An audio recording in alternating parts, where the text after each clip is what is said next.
Je pense que la meilleure façon d'expliquer la naissance d'un mouvement altermondialiste, c'est de prendre en considération les transformations qui interviennent au niveau des gouvernements et des États.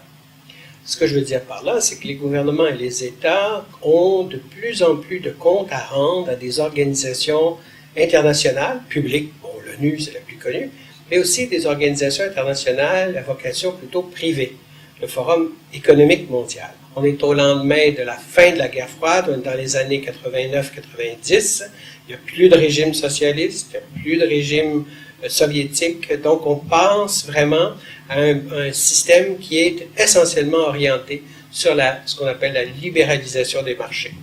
Dans les analyses que je fais, j'y trouve plusieurs origines de ce mouvement anti-mondialiste qui va se définir plus tard comme mouvement intermondialiste. Sa premier élément, le premier facteur, c'est celui que j'ai donné tantôt. C'est le Forum économique mondial. C'est des mobilisations à Davos, ce qui s'est appelé l'anti-Davos. Pourquoi? Parce que Davos, c'est la réunion annuelle dans les montagnes suisses des principaux chefs d'entreprise et des principaux chefs d'État et de gouvernement. Et en ce sens-là, c'est les deux qui se retrouvent, le leader économique, leader politique, pour essayer de penser le monde de l'après-guerre froide.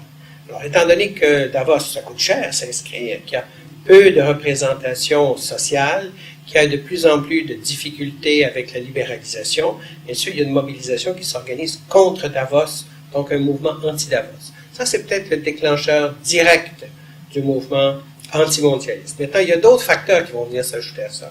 Les autres facteurs, c'est des mobilisations parallèles, antérieures, postérieures, mais des mobilisations qui se font en parallèle contre la Banque mondiale, contre le Forum économique mondial, contre le Fonds monétaire international, contre l'OCDE au moment de tout ce qui était l'accord multilatéral sur l'investissement.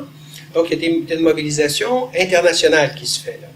À quoi il faut ajouter des mobilisations au niveau national?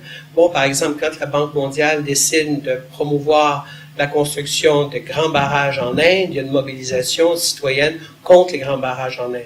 Quand il est question de la privatisation de l'eau en Bolivie, il y a une mobilisation contre la privatisation de l'eau en Bolivie, mais en même temps, cette mobilisation attaque la Banque mondiale. Et ceux qui veulent posséder le monde aiment nous diviser, aiment nous croire divisés. Ils aiment dire que nous sommes peu nombreux dans les manifestations. Ils aiment dire que nous ne représentons qu'une fraction minime du peuple. Même parmi nous, certains se laissent convaincre qu'ils sont seuls, marginaux, isolés. À ça, il faut ajouter un troisième facteur, qui est une mobilisation qui nous vient de deux groupes, deux mouvements sociaux qui s'internationalisent très rapidement dans les années 90. Et le premier qui vient à l'esprit, bien sûr, c'est le mouvement des femmes. La Marche mondiale des femmes, l'an 2000, il y a une mobilisation extraordinaire qui se fait autour des mouvements féministes, autour de la revendication d'égalité, contre la violence, etc. Et l'autre mouvement qui s'internationalise beaucoup à la même époque, surtout à cause de l'ONU qui déclare une décennie des Autochtones, c'est le mouvement autochtone qui se mobilise beaucoup contre le 500e anniversaire de la soi-disant découverte de l'Amérique par Colomb. Donc, on est en 1992, là. Et ça, c'est des éléments qui viennent encore s'ajouter à ces facteurs qui expliquent la mobilisation. Le dernier, le facteur, si on veut, pour pas trop s'étendre là-dessus, c'est la situation au Brésil. Parce qu'il faut voir que le premier Forum social mondial, il est tenu à Porto Alegre, qui est une ville du sud du Brésil. Et alors là, il y a une conjoncture intérieure à l'Amérique latine, mais peut-être surtout au Brésil.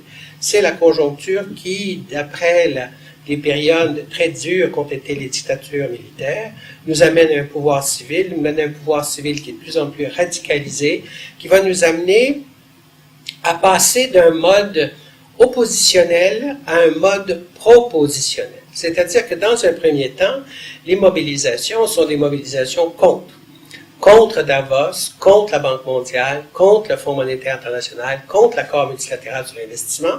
Et à partir du moment où les mouvements sociaux décident de se retrouver sur leur propre base, à l'intérieur d'un forum social, bon, bien sûr, ils ne sont plus seulement contre, il faut qu'ils proposent quelque chose. Et l'exemple de Porto Alegre est intéressant parce que à Porto Alegre, justement, on a innové sur le plan de la démocratie municipale, démocratie urbaine.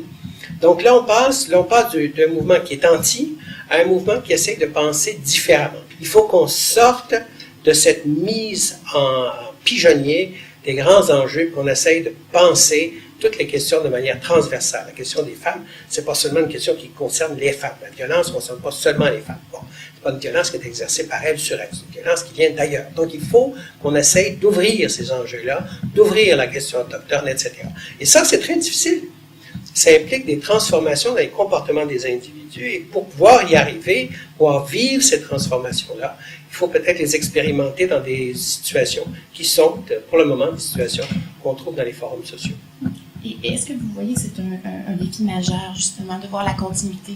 Hein, c'est le défi du millénaire. Hein. D'ailleurs, il y a une réflexion quand même assez intéressante à faire. Si vous aviez dit à quelqu'un, en l'an 2000, que vous seriez capable de réunir 100 000 militants pour parler pendant une semaine de questions aussi abstraites que de questions de mondialisation, il vous aurait ri en plein nez. C'était inimaginable. Or, on fait ça à peu près tous les ans à l'heure actuelle. De la même façon qu'au niveau local, vous avez des forums sociaux locaux. Mais la question d'ailleurs, c'est de voir la multiplication des forums sociaux locaux.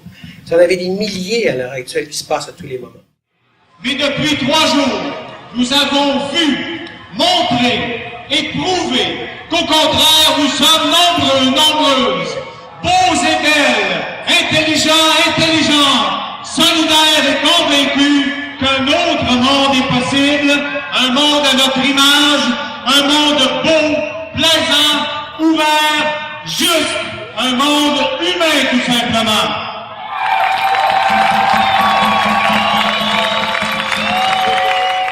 Vraiment quelque chose comme un nouvel espace qui est en train d'être occupé, et cet espace-là devient de plus en plus important au fur et à mesure que les médias officiels, parlons contre les médias officiels, au fur et à mesure que les médias officiels sont concentrés, au fur et à mesure que vous n'avez pas de débat, au fur et à mesure où le discours public, c'est finalement, au Québec, on est des champions là-dessus, c'est l'ironie, hein, on appelle ça de l'humour, mais c'est même pas de l'humour, c'est l'ironie qui prime partout. Vous écoutez la radio le matin, c'est d'éclat de rire en éclat de rire, il n'y a plus rien de sérieux.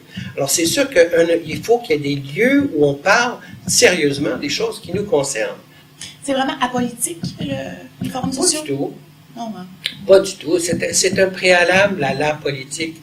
C'est difficile d'ailleurs de penser radicalement sans penser politique. Non, le rapport au politique est un rapport de méfiance au point de départ, en tout cas, essentiellement parce qu'on craignait que plusieurs des enjeux qui étaient débattus au Forum social soient captés par des partis qui étaient déjà des partis constitués. On a parlé de l'apolitisme de la mouvance, là, Forum social mondial, mais il faut voir que les retombées politiques des forums sociaux mondiaux en Amérique du Sud ont été colossales. Colossales. Il y a eu vraiment une espèce de déplacement de tout ce qu'on appelle le spectre politique vers le centre-gauche en Amérique latine, qui tranche beaucoup sur ce qu'on a ailleurs dans le monde, y compris au Canada. Quand on regarde tous les changements qui se sont faits dans la foulée de la tenue des forums sociaux mondiaux et autres en Amérique du Sud depuis 8 ans, c'est bouleversant ce qui est arrivé. Bien sûr, on n'a pas ça ailleurs, mais on va peut-être espérer pouvoir l'avoir. Pour le Québec. Voilà.